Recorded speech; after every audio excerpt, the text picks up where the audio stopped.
Hello friends, welcome to my YouTube channel Samrat education. दोस्तों, इस video में आप लोगों को बीएससी एग्रीकल्चर थर्ड सेमेस्टर का एक विषय introductory soil and water conservation engineering का दो मोस्ट इम्पॉर्टेंट क्वेश्चन बताने वाला हूं। मैंने आप लोगों को कुल 30 क्वेश्चन बताया है, उसमें से ये दो क्वेश्चन रहेंगे।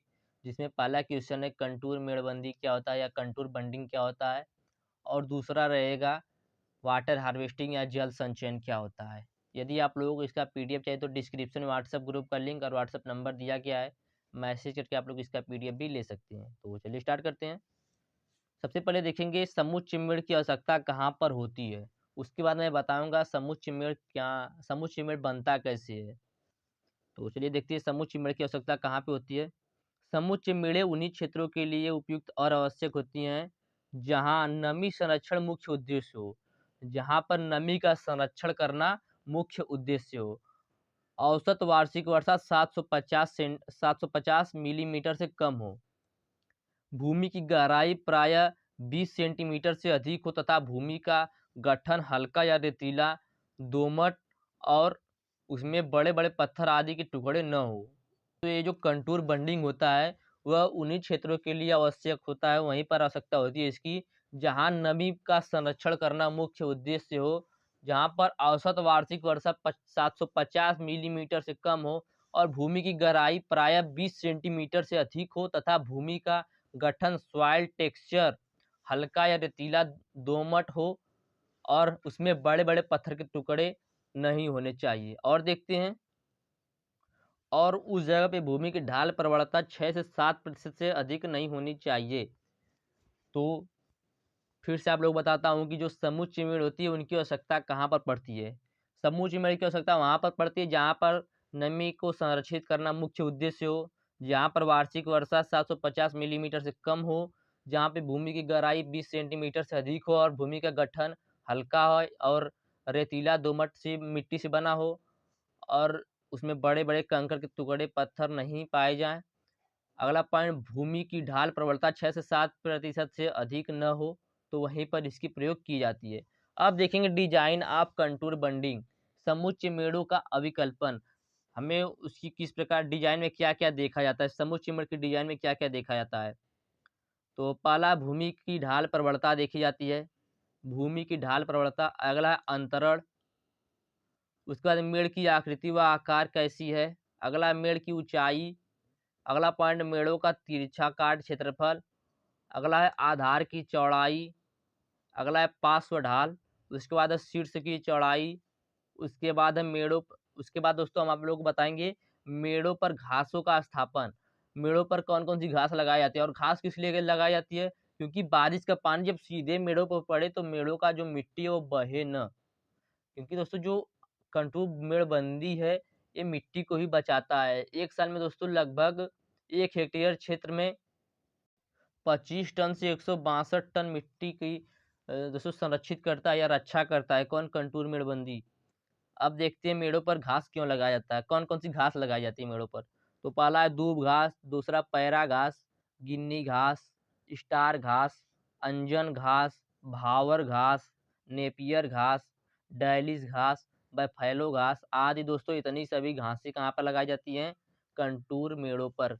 जहाँ पे कंटूर बंडिंग की जाती है वहाँ पर ये सब घासें लगाई जाती हैं। आगे देखते हैं, कंटूर मेड़बंदी आप लोगों को दिखा देता हूँ मैं। यहाँ पर आप लोग देख सकते हैं कंटूर मेड़बंदी आप लोगों को दिख रहा होगा। एक बार देख लीजिए, फिर मैं बताऊंगा ये बनता कैसे, क्या होता है कंटूर मेड़बंदी। मैंने अभी आप लोगों को बताया इसका प्रयोग कहाँ पे होता है, इस पे कौन कौन सी घास लगाई जाती है और इसका जो डिजाइन होता है वह उसमें क्या क्या देखा जाता है डिजाइन में। चलिए अब देखते हैं। कंटूर मेड़बंदी या मेड़ पतली समतल वेदिकाओं की तरह होते हैं। अभी मैंने आप लोगों को फोटो भी दिखाया है, आप लोग उसी में से देख के चलिएगा और उसको समझिएगा। कंटूर मेड़बंदी या मेड़ पतली समतल वेदिकाओं की तरह होती हैं। इनके निर्माण में मिट्टी के ढाल के विपरीत इकट्ठा कर मेड़े बनाई जाती हैं। मिट्टी के ढाल के विपरीत इकट्ठा करके मेड़ बनाई जाती है।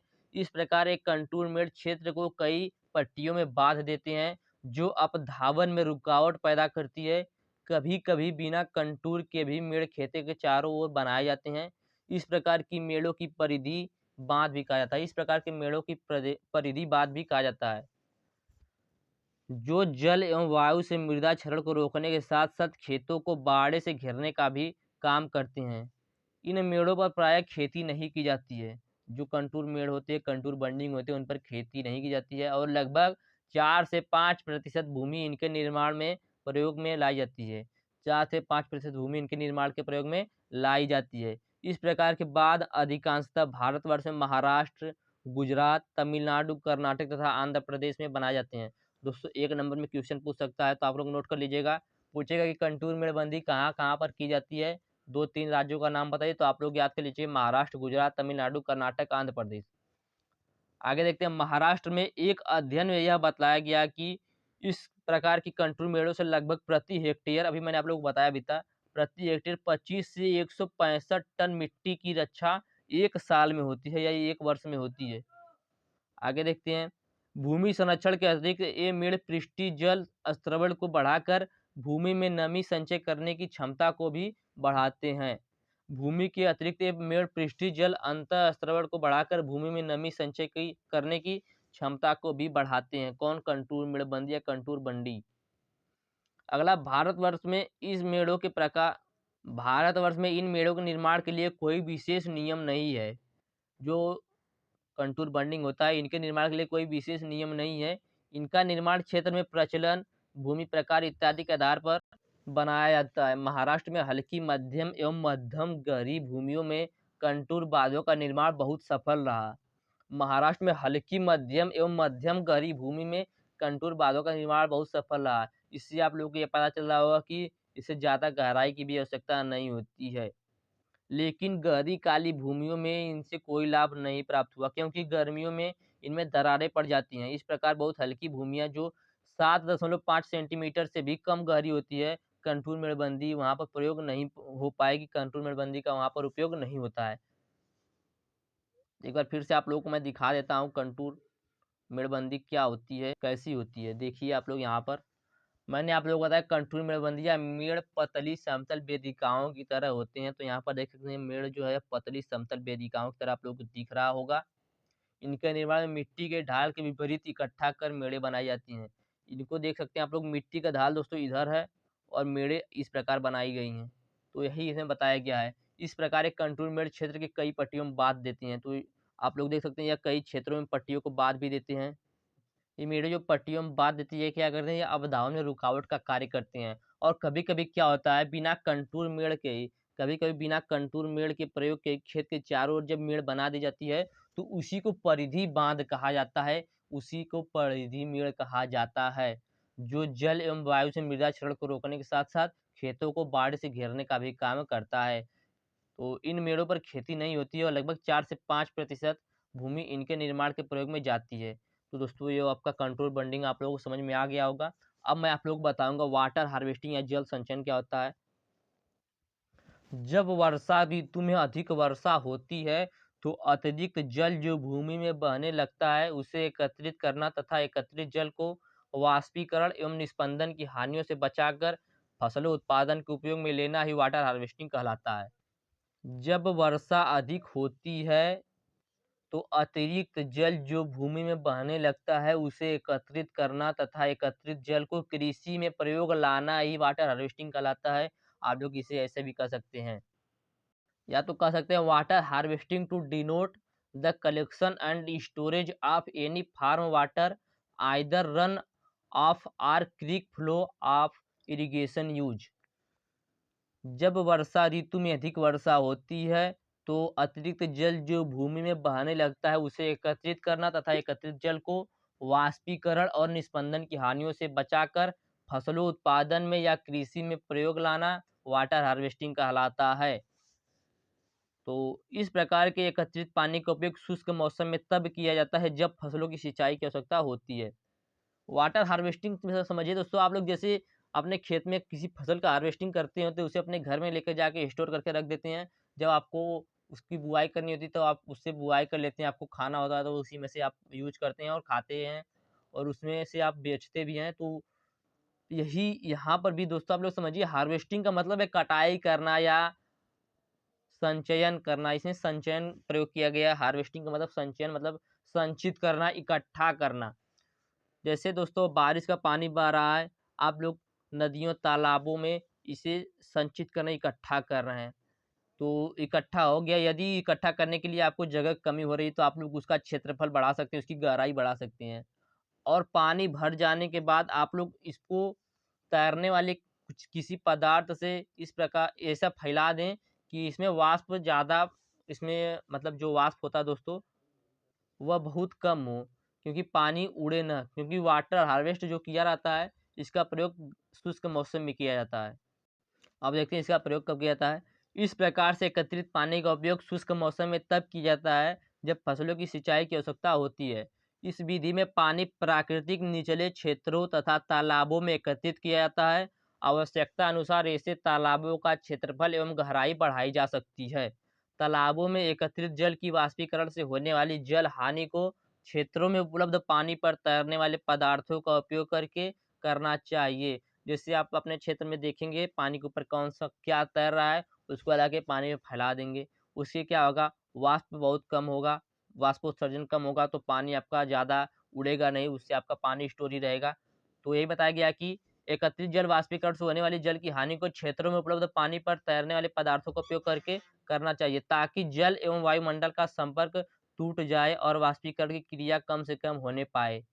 तालाब की निचली सतहों से रिसाव द्वारा जल की हानि को रोकने के लिए अगर संभव हो सके तो सीमेंट व कंक्रीट की सहायता से पक्का बनवा देना चाहिए। अन्यथा तालाब की निचली सतह से जल की रिसाव की हानि को कम करने के लिए एक परत 8 से 10 सेंटीमीटर मोटी भूसे की लगाकर उसके ऊपर 8 से 10 सेंटीमीटर परत चिकनी मिट्टी की लगा देनी चाहिए। या दोस्तों कभी-कभी क्या होता है, कुछ लोग वाटर हार्वेस्टिंग करने के लिए क्या करते हैं, गड्ढा खन के उसमें प्लास्टिक दोस्तों जो एक हल्की प्लास्टिक आती है उसको फैला देते हैं। आप लोग को मैं दिखा देता हूँ उसका इमेज ही। आप लोग यहाँ पर देख सकते हैं, यहाँ पर वाटर हार्वेस्टिंग कैसे किया गया है। नीचे से प्लास्टिक बिछा दी गई है ताकि जो भूमि में रिसाव हो वह न हो सके। इसके ऊपर से कुछ नहीं बिछाया गया है, तो आप लोग उसको मत समझिएगा, क्योंकि ऊपर से कुछ बिछाया नहीं, क्योंकि अभी इसे बिछाना बाकी है, उससे पहले का ही ये इमेज है, समझिएगा आप लोग। तो यह देखिए प्लास्टिक बिछाया गया है यहाँ पर, सीमेंट से प्लास्टर नहीं किया गया, पक्का नहीं किया गया, कंक्रीट नहीं बिछाया गया है, न भूसा बिछाया गया है। यहाँ पे डायरेक्ट प्लास्टिक लगा दिया गया है जिससे पानी स्टोर कर लिया गया है। इसमें दोस्तों कम खर्च होता है।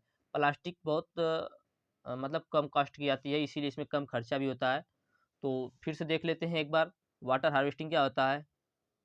जब वर्षा ऋतु में अधिक वर्षा होती है तो अतिरिक्त जल जो भूमि में बहने लगता है उसे एकत्रित करना और एकत्रित जल को वाष्पीकरण एवं निस्पंदन की हानियों से बचाकर फसल के उत्पादन के उपयोग में लाना वाटर हार्वेस्टिंग कहलाता है। इस प्रकार जो पानी एकत्रित किया जाता है उसे शुष्क मौसम में तब प्रयोग किया जाता है जब फसलों की सिंचाई की आवश्यकता होती है।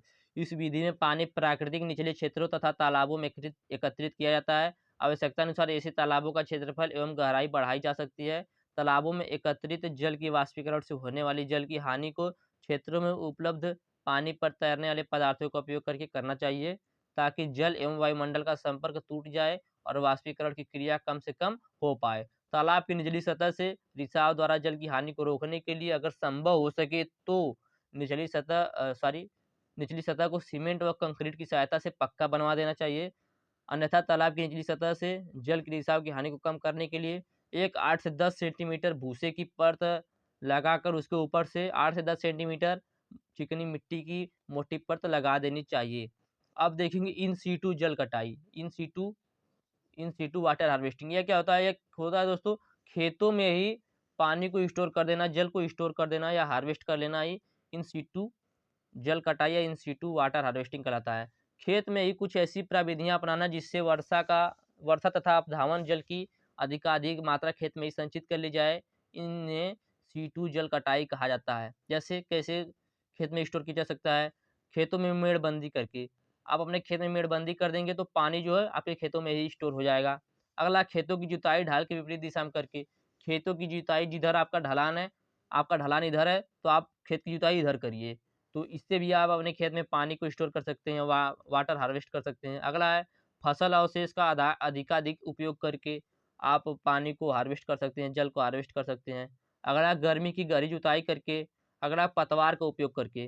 तो इतना जो भी प्रक्रिया मैंने आप लोगों को बताया पांचों, इन सभी का उद्देश्य यह होता है कि अपधावन जल को जगह जगह रोक दिया जाए तथा वर्षा जल की अधिकाधिक मात्रा खेत में ही शोषित हो जाए तथा प्रयुक्त पतवार अथवा फसल अवशेषों के कारण उसका वाष्पीकरण उसका वाष्पीकरण द्वारा कम से कम क्षति हो सके। तो ये दोस्तों यही है वाटर हार्वेस्टिंग। आप लोग समझ में आ गया होगा। वाटर हार्वेस्टिंग क्या होता है? Water harvesting to denote the collection and storage of any farm water either run off और creek flow of irrigation use, या कह सकते हैं वर्षा के जल के सॉरी वर्षा ऋतु में अधिक वर्षा होती है तो जल जो भूमि में बहने लगता है, या कह सकते हैं जब बारिश के मौसम में अधिक जल होने से जल भूमि पर बहने लगता है तो उसे एकत्रित करना तथा एकत्रित जल को कृषि के प्रयोग में लाना ही वाटर हार्वेस्टिंग कहलाता है। मैं आप लोगों को बार बार इसलिए बता रहा हूँ क्योंकि बहुत ही इंपॉर्टेंट है, मोस्ट इंपॉर्टेंट क्वेश्चन है। और इन सीटू वाटर हार्वेस्टिंग भी बता दिया कि खेतों में ही पानी को स्टोर करना इन सीटू वाटर हार्वेस्टिंग कहलाता है। तो उम्मीद करते हैं आप लोगों को सब समझ में आया होगा। यदि वीडियो अच्छा लगा तो वीडियो को लाइक कर दीजिएगा, चैनल को सब्सक्राइब कर दीजिएगा। धन्यवाद। जय हिंद।